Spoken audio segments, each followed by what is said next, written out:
Tonight we're diving into 6 chilling true stories from campgrounds across the country.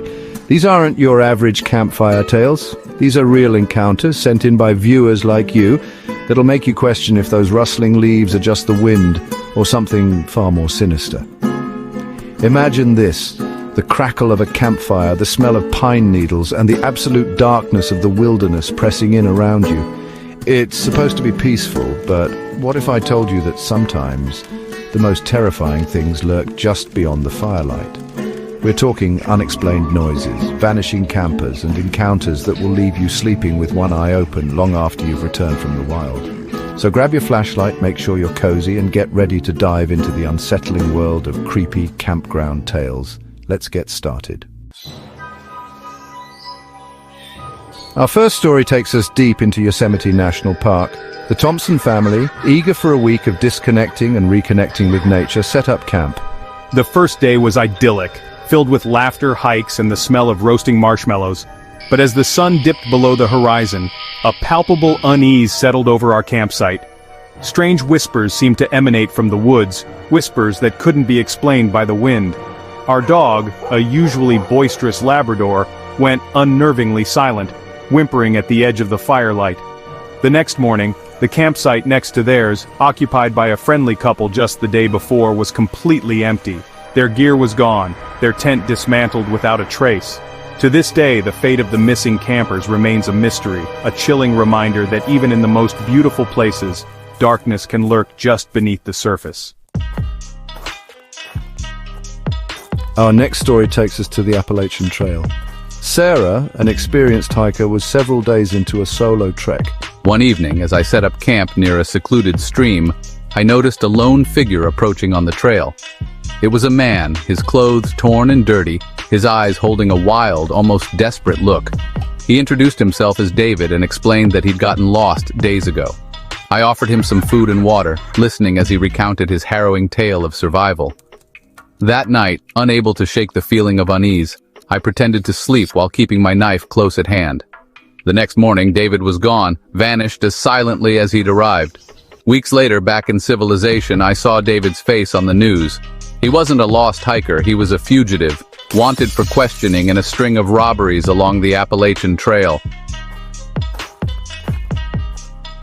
Our next story takes us to the Appalachian Trail. Sarah, an experienced hiker, was several days into a solo trek. One evening, as I set up camp near a secluded stream, I noticed a lone figure approaching on the trail. It was a man, his clothes torn and dirty, his eyes holding a wild, almost desperate look.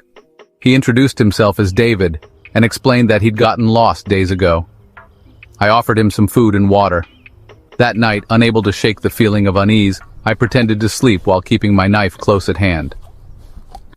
The next morning, David was gone, vanished as silently as he'd arrived. Weeks later, back in civilization, I saw David's face on the news. He wasn't a lost hiker, he was a fugitive. Our story takes us to Joshua Tree National Park. John and Emily were stargazing when they noticed peculiar lights. The lights flickered like fireflies moving erratically. They grew brighter, illuminating the desert. An old ranger spoke of the desert's mysterious lights. John and Emily left with more questions than answers. Deep in the forests of Olympic National Park, Anna was on a solo camping trip. Her campsite was secluded, beside a rushing river. This land remembers. One evening, she felt a presence nearby. A figure stood at the edge of the firelight, an old woman, her face weathered and wrinkled. She stared at Anna, an unnerving smile on her lips. Over the next few days, Anna saw her several times, always watching. A park ranger told her about a woman who vanished years ago, leaving whispers of ancient rituals. Our next story takes us to the vast wilderness of Yellowstone National Park. The Miller family, excited for a week of wildlife viewing and geyser gazing, set up camp in a crowded campground. It started with a prickling at the back of their necks, a sense of being watched. The family dog, usually playful and energetic, whined and paced nervously. Whispers seemed to drift from the surrounding woods, whispers that ceased whenever they turned their heads to listen. The next morning they discovered large, unidentified tracks circling their campsite. The Miller family, shaken and disturbed, packed up their things and left the next day, their vacation cut short by the chilling realization that they were not alone in the wilderness. At first, we dismissed the unsettling feeling, attributing it to the unfamiliar surroundings.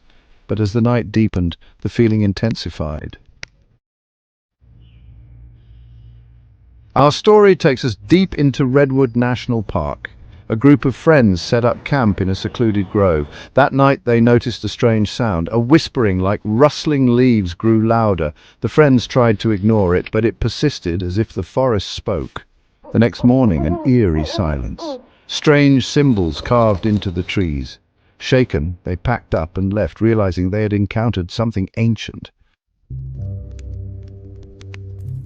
So there you have it, folks. 6 chilling tales from the heart of the wilderness.